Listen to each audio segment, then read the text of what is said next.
это катастрофа, экологическая катастрофа, что убирают эту речку. Она нам очень нужна. Бельбекская долина вся, не только наше село, вся долина наша гордится этой речкой. Речка – это дар природы, и ее нельзя трогать. И вообще природу нарушать нельзя. Кто идет против природы, жестоко наказан. Не, ну чем мы виноваты? Как-то можно речку отнять? Она веками тут текла.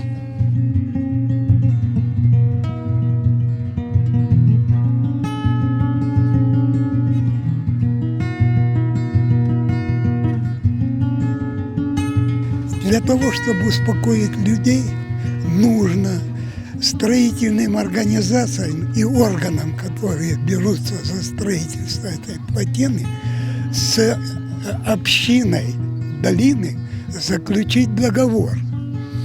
Какие они берут на себя обязательства, чтобы не лишить людей воды.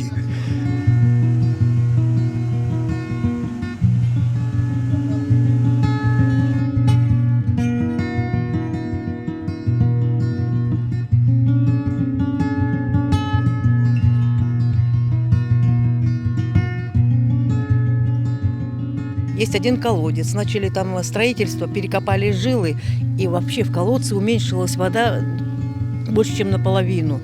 И вот так вот ведрами таскаем воду. Вот так вот мы живем. Теперь, если даже и этого не будет, если речки не будет, то вообще не знаю, что будет. Так хоть как канава протекает, хоть с канавы набираем воду.